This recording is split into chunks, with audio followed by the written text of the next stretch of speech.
like to express, first of all, our fascination of your exposition, and to say some words concerning Russian Orthodox eschatological vision of the situation. What is important, that a perfect and very strange convergence of some crucial points. I have spoken recently with one saint father, Vladimir Tsvetkov. He is a monk and he is a chief of monastery who belongs to the tradition of the elders of the starets, Russian starets, and he was introduced in the Orthodox eschatology, Russian eschatology, and I have asked him to name the most important points of this eschatology.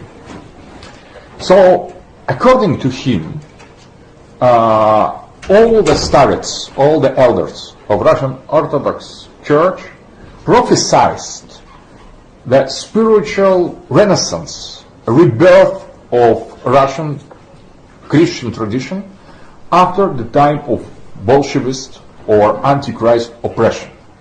So, what now we are witnessing of a fulfillment of the tradition that was made before Bolshevists, but they were more or less identified, their rule was foreseen, and the end of this rule was predicted.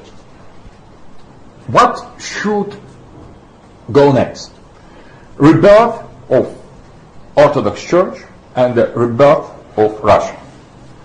At the same time, 2 points were after that, 3 points.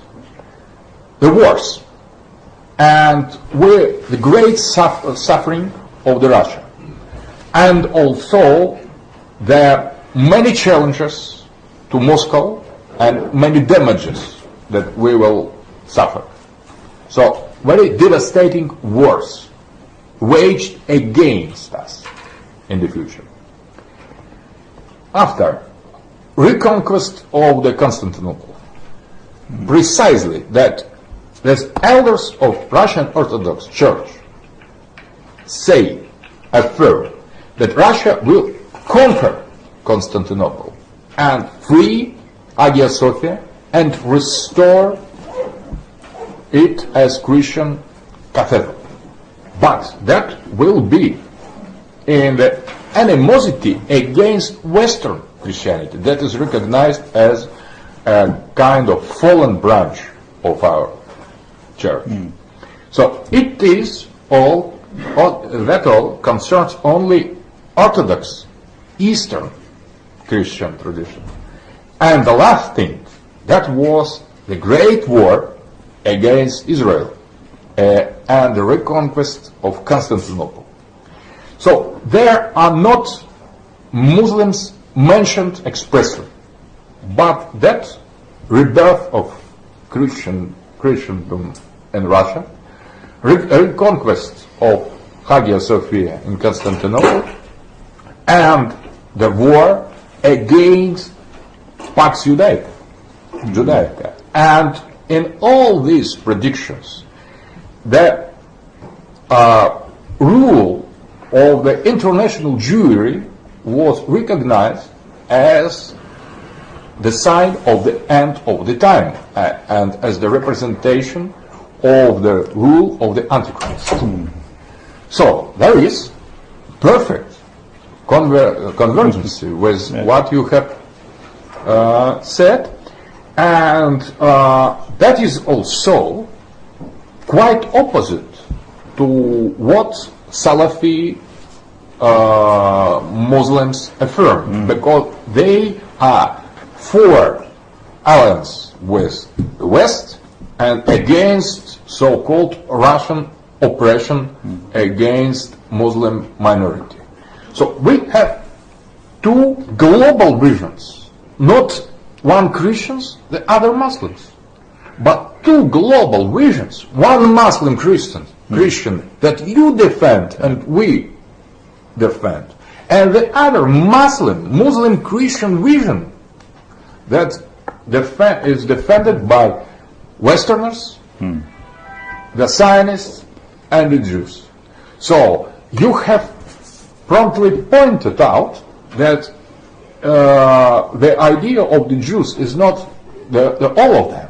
No. So and that gives the possibility to regard the third monotheistic phase as double. So they are part of the Jews. They will be. I think that major part of the Jews will be on other That's right.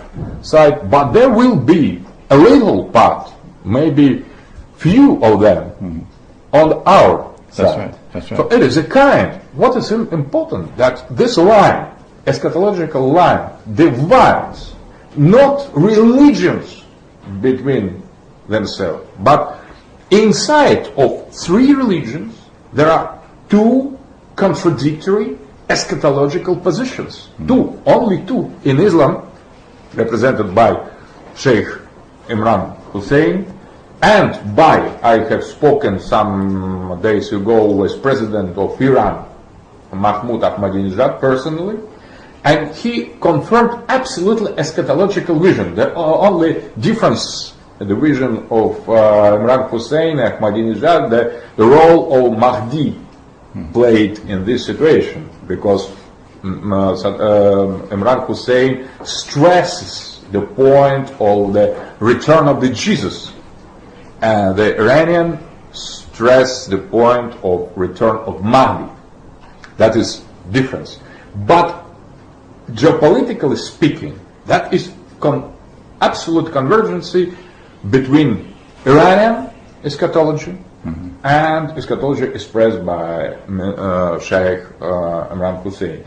There is the same difference, the dividing line in Christianity, Western and Eastern, and there is the same line, more deeper maybe and not so obvious, inside of Judaism. One part of Judaism that is Zionist, Pax Judaica, and the other that we could presume to be different. So I would like to thank you for your exposition, and maybe you could develop some point concerning this astonishing convergence of two forms of eschatological thought. To hear these great words from the Muslims' mouth, I'd like to say. It's really, and we must talk about it, we must write about it, we must tell to our Russian people that this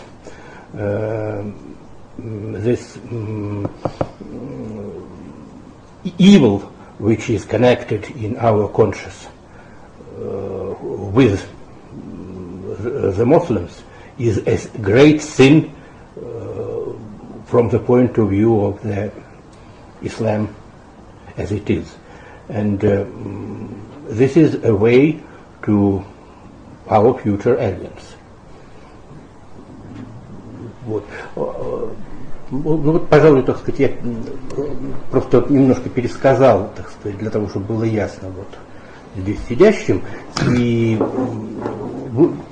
высказал вот эту вот, так сказать, позицию, that it's very important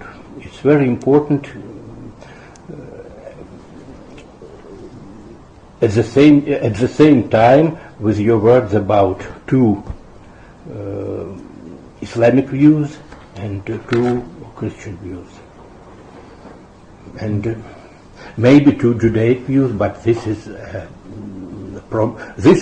another problem for our discussion that is more complicated problem. And, but what you said about two Christianities and two Islams is very important. But we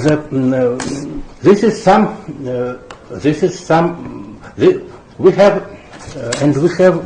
some in between Orthodoxies, Russian Orthodoxies. We have different points of view on Constantinople. There is a point of view. The old believer point of view is that Constantinople is not so important for Russia because it is this history is past, and the problem of Constantinople was the one of the central problems of the Russian Raskol, schisma of the 17th century. But from the point of view of the mainstream of Russian Orthodoxy, not the contemporary mainstream ecumenic and Judeo-Christian, but the conservative mainstream of Russian Orthodox Church. It's from some points of view another view to Constantinople, that Constantinople is a great dream of Russian people and Russian czars and Russian Church, and that is the restoration of the Second World. We must also think of this, but maybe historic events we have already the answer to our internal discussions between the Orthodoxes. Maybe our destiny wakes up, and maybe we'll go to Constantinople and not and ignore our internal discussion on this. Yeah. Maybe you are right. That's all. Other than the questions or suggestions? Yes. Dear Sheikh Hussein, thank you very much for this interesting lecture, especially about this set of geopolitical, religious, and political overviews. I have very practical questions about current tensions between Shia community and Sunni community in Middle East, especially. What agencies behind this kind of tensions? Concretely, and maybe some metaphysical aspects of these tensions. There is a part of the question I cannot answer. It would not be. It's not a subject for public discussion. There's another part of the subject that I can answer, and that is that I think it's a master plan from a long, long time. The master plan has been that in Akhirul Zaman, in the last age, to foment Shia-Sunni civil war. And that is what's being pursued now. If Shia-Sunni civil war takes place, number one, it'll make the world of Islam look like fools before the rest of mankind. Number two, it will dissipate the power and the morale of both the Shia and the Sunni, weaken both sides. Number three, we might even lose some of our friends who are willing to stand with us. The forces which are fomenting Shia Sunni warfare at this time are coming from that camp, the Western camp. And they're using their surrogates, the American Kingdom of Saudi Arabia, the American state of Qatar, which should more properly be designated the Zionist state of Saudi Arabia. Many Saudis are very, very hurt about their government and their rulers. Many Saudis have become my students who are writing to me, many Saudis who are asking for my books. And they despise their rulers. So we should not lump the whole of Saudi Arabia in one basket. The rulers are one thing and the other people are another. The Qatar, the Amir of Qatar or the King of Qatar was unceremoniously dumped last week by those who actually rule over Qatar. And his cousin, his own cousin, is my student.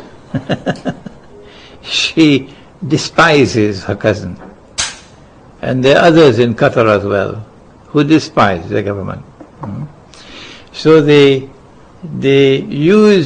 put in place governments who will be their clients and who will rule over the world of Islam on their behalf. But if they can make overtures to the world of Islam and try to build links with the world of Islam, which are so immoral and devious and to their benefit, there's no reason why Russia should not also reach out to the world of Islam in a manner which has greater integrity, morality in it, and which will seek to reach the hearts of the people. Russia has an opportunity now, right now, to do more than extend military help to the regime in Syria. That's not enough, I think it's not enough. Bashar Assad might last for some time. But his time in history has come. I don't think he can survive because a new age has come. A new time has come with the Arab Spring. It happened 100 years ago with that first Arab Spring. And it's happening now again with this Arab Spring. But this one is aided and abetted by something called Twitter. I never met Twitter, but I understand he's somewhere called Twitter. And SMS, and television, and the internet, and so on. And so transmission of information is so rapid and universal. The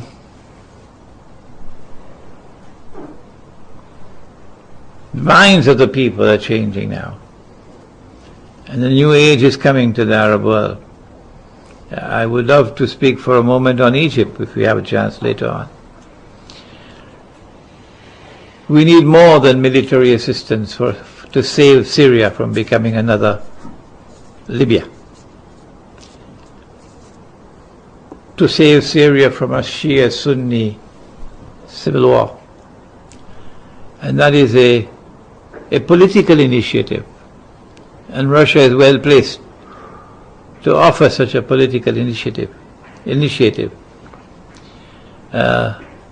When our Prophet, Allah's blessings be upon him, left Mecca and migrated to Medina, he met a diverse society in Medina. There were many Jewish tribes, some of them who had been at war with each other. There were many Arab tribes, some of them at war with each other for generations. And then you had two communities of Muslims, one local and one had come from Mecca. What he did was to very wisely and patiently forge a consensus amongst all the units of a state that is to come into being, which would be a plural model of a state. There were no elections, thank God, and I hope I never have to ever vote in election and disgrace myself and all those who came before me, because God did not create me as an individual to make an individual choice for the state. God created me as nations and tribes, not as individuals. He says so in the Quran. وَجَعَلْنَاكُمْ شُعُوبًا وَقَبَائِلًا, nations and tribes. And so it was nations and tribes who became units of the state. And they spoke on the basis of mutual consultation within the tribe. And no amount of money from Washington and no amount of broadcast from Al Jazeera could corrupt the tribe, because they are tribal ethics. And the tribe has to pay deference to those who are the wisest in the tribe, those who are the custodians of the wisdom of the tribe. They spoke with greater authority than one man, one woman, one vote, that nonsense that came from there. And so he forged a plural model of a state, which recognized the political equality of all the units of the state. And so there came into being a constitution. The constitution was necessary because of the political diversity of the state. Had there been no diversity, had there been homogeneity, and you already had your own law, there was no need for a constitution. A constitution was necessary because of the diversity of the state. And the function of the constitution was to bring the people together, and this is what Ikhwan al-Muslimun couldn't get into their stupid head. And I choose my words with care, this stupid head. They brought a constitution to Egypt which divided Egypt as Egypt had never been divided before. And if today they're reaping what they foolishly sowed themselves. I don't think they'll ever see the sunshine again in Egypt. They had their chance and they lost it. The same thing can be done in Syria. And that is that you invite to Russia. It doesn't have to be the Ministry of Foreign Affairs. It could be a non-governmental body. You invite to Russia all those units of Russia, all those groups in Russia, in Syria, who are in opposition to oppression, in opposition to Zionism, in opposition to NATO, in opposition to what happened to Libya. And the purpose of coming together is to forge an agreement which will be mutually acceptable, which will recognize the rights of all parties and establish the political equality of all parties. And so the Shia would be there and the Sunni would be there, and the Christians would be there and the Druze would be there and the Kurds will be there. And when you forge that agreement of all agreeing to live together in harmony on the basis, of course, a power sharing agreement, then perhaps the Russian government can intervene and try to get a Bashar Assad who I'm sure will be happy. I'm sure he'll be happy to embrace such a solution, because all that he has at this time is a military option. That's all. And so you can save Syria from a pending Shia-Sunni civil war. Yeah. This is the role waiting for Russia. I have a question. Yeah. From your opinion, Dajjal is a personal figure, historical, or some spiritual reality? let the Prophet answer. The Prophet, Allah's blessings be upon him, described him as Al-Masih al-Dajjal, indicating that he is someone who would attempt to impersonate the Messiah. The Messiah is flesh and blood. Yes. And The Messiah is a human being. yes. Messiah ate food. So Dajjal, if he does not appear as a human being, no one will accept him as the Messiah. Yeah. Yes. And what about such figure? What about such figures? What do you mean? The connection between Mahdi, the figure which the Orthodox spirits, elders, tradition call the last Tsar or last Emperor, and a very obvious figure in European and especially Roman Catholic eschatology, as which is called the Great Monarch. Very obvious figure, because a very ambiguous figure of the Great Monarch. And what's the connection between these three eschatological figures? The Islamic Mahdi, the Russian last Tsar, and the European, especially French, Great Monarch. I have adopted a policy of restricting myself to attempting to explain only Islamic eschatology, and I have never encroached upon. Even when I know what the Christians say, I have not spoken on it, because I prefer that the Christian should himself explain his eschatology. And when we come together, I hope that we can forge a Judeo-Christian-Muslim dialogue, eschatological dialogue. Then all three would be able to present their eschatologies, and we'll be able to then see the similarities between each other. But I'm going to have to step back into history for a moment. That we do have in the Quran the figure of John the Baptist, and he is linked to Jesus. It is when we go to your sources, then we learn that when Jesus returned to Jerusalem as an adult, he went in front of John.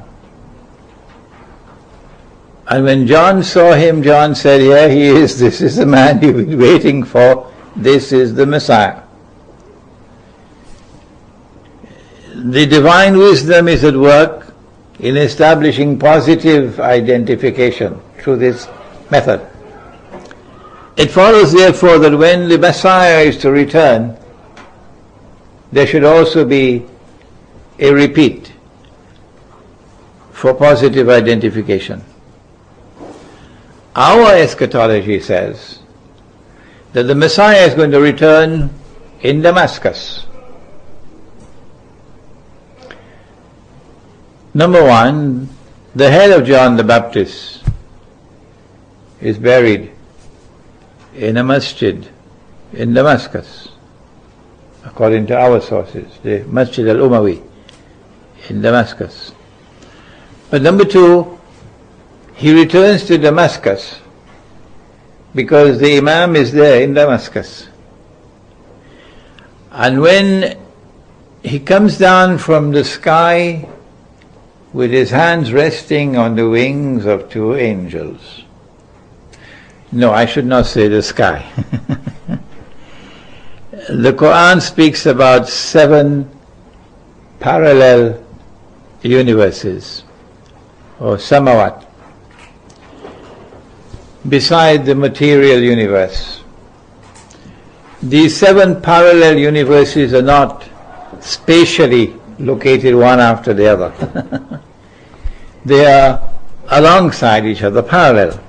So you can step out of one and step into the other instantaneously. And so it is in the samawat, or the parallel universes, that he is located these last 2000 years. Now, heaven is something else. And it is from the samawat, or the 7 parallel universes, that he comes down into our world of space and time, with his hands resting on the wings of 2 angels. When he comes down, the Mahdi would see him and say, here he is. This is the son of Mary. And history repeats itself. Positive identification. The Jewish scriptures speak about a second person beside Jesus, who is going to rule with Jesus. And I am going to be waiting with great anticipation to learn about the Christian eschatology from this part of the Christian world. Yes.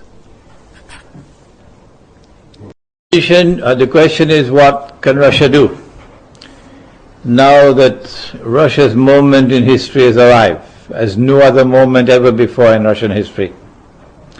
Russia has a dramatic role to play in the end time. What then should Russia do? I have mentioned the initiative for Syria already. I don't have to repeat it. The focus of attention at this time should be on forging the Muslim-Christian alliance, the alliance between Muslims and Rome.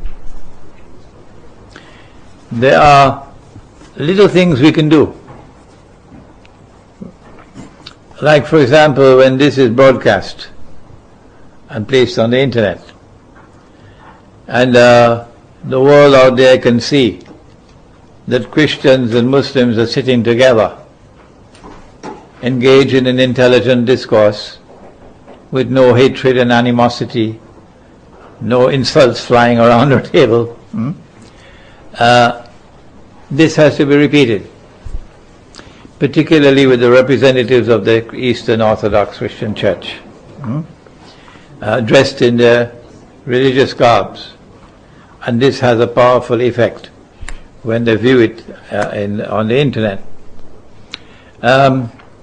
It is necessary for us to come together in inter-religious eschatological dialogue. The best scholars of the Eastern Christian Orthodox world, and eschatology cannot be handled only with the text of the Bible and the text of the Quran.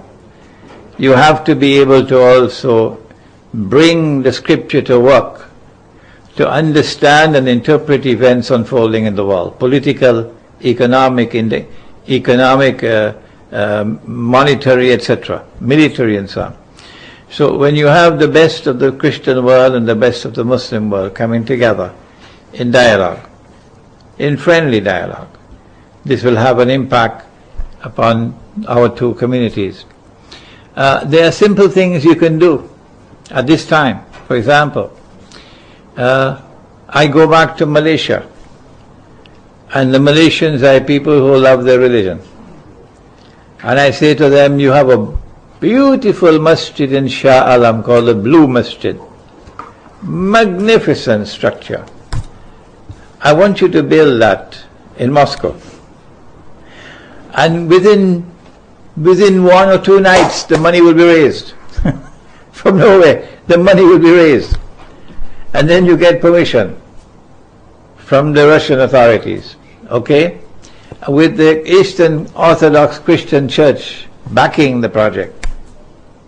And you build this lovely structure in Moscow to show friendship and to show love between Muslims and Christians. And then in that part of the Christian, in the Muslim world where Orthodox Christians live, you do the same thing. And Moscow raises the money and they build a beautiful cathedral in that part of the world. And in this way, you're going to be doing small things that can be done right away, quickly, without any great effort. Once the roadblocks can be removed. In order for the roadblocks to be removed, you need public education. You have to go out there in Moscow and you have to explain to them what you've understood and learned over here. These are some of the small steps that can be taken right away in order for Russia to exploit the opportunity which has now come its way. We could start.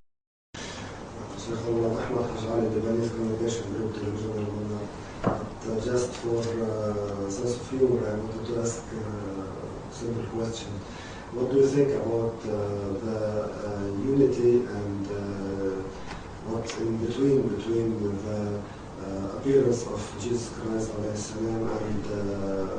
Imam Mahdi at simultaneously arriving? At this time, all believers they will be unified. So it doesn't mean if a Muslim enters a church to pray or a Christian enters a mosque to pray. I think the problem of Hagia Sophia, it won't be a problem for all because it will be for all believers as a whole.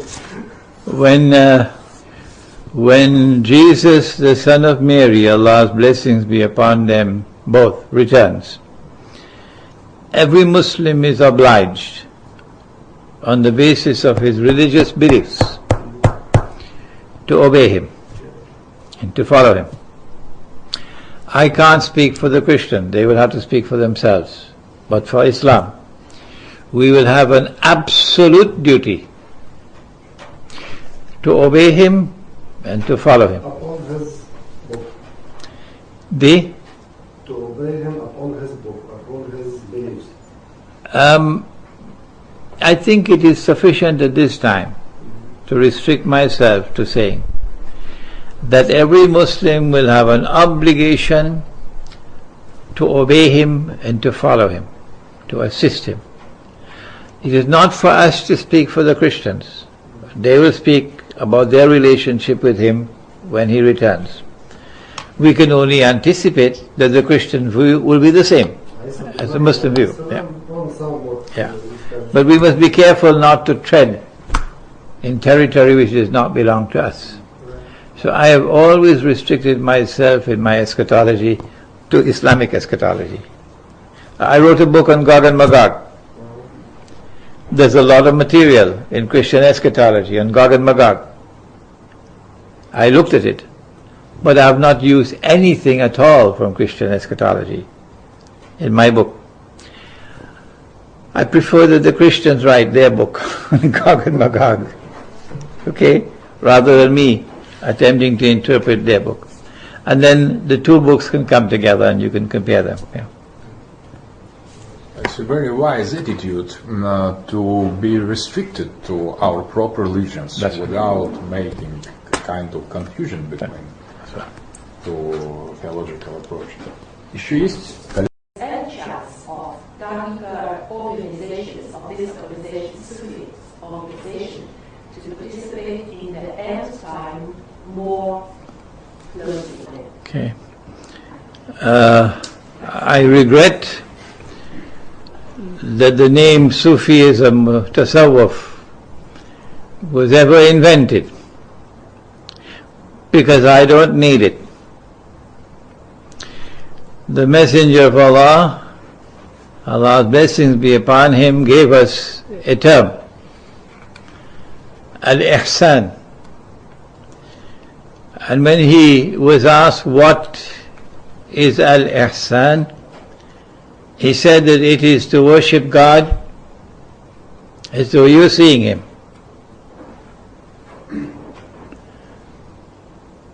But in the Quran, when Moses said to God, Arini anzur ilayk, show me yourself, I want to see you, the God Most High replied and he said, Lan tarani, not possible. Not with these eyes. You can't see me. And then the Prophet was asked that on Judgment Day, would we, the ones who follow the religion, would we be able to see the Lord Most High? And then he answered and asked rhetorically, do you have any difficulty in seeing the sun at midday? They said, no. And then he asked, do you have any difficulty in seeing the moon when it is a full moon? They said, no. He said, that's how you're going to see your Lord. The Quran said you cannot see him. The Prophet said you will see him the way you see the sun and the moon. Are they in conflict with each other? No. When the Quran said you cannot see him, with these eyes you can't see him. When the Prophet said you will see him, not with these eyes. This is epistemology. That in addition to knowledge which is externally derived, knowledge is also internally received. And this is what the Salafis cannot accept. This is Sufism. This is Tasawwuf. To be able to see what otherwise cannot be seen. And if you walk into any Christian Orthodox cathedral in Russia today, you probably see it on the wall as well. That you had people in Russia once upon a time who could see what others could not see. So you're not unfamiliar in Russia with the subject. This is Sufism, this is Tasawwuf. To see not only externally but internally, and to have both oceans of knowledge harmoniously integrated with each other. And then you apply that to the understanding of events unfolding in the world. If there were really Sufis in Turkey, if these were Sufis in Turkey who could see what otherwise could not be seen, would Turkey still be in NATO? Would Turkey still be using this bogus, fraudulent and utterly haram paper money? This is Russian paper. They have it in Turkey as well. A couple of years ago it was 1-point-something million lira to 1 USD. Around the world today, this bogus, fraudulent and utterly haram paper, plastic and electronic money passes for money. If we had eyes and we could see, we'd be waging a struggle to extricate ourselves from this. And tomorrow Russia would make gold and silver coins legal tender. Tomorrow Russia would make gold and silver coins legal tender. What about the Shia, if that's the Sufi? 34 years after an Islamic revolution, and after 34 years, Shia Iran is still using this bogus and fraudulent and utterly haram paper money. And when you go to speak with the scholars of Islam in Iran, they don't even know the ABC of the origins of paper money. They've not ever studied the subject. And yet, we are told this is authentic Islam. So the term Sufi, I think, should be banished.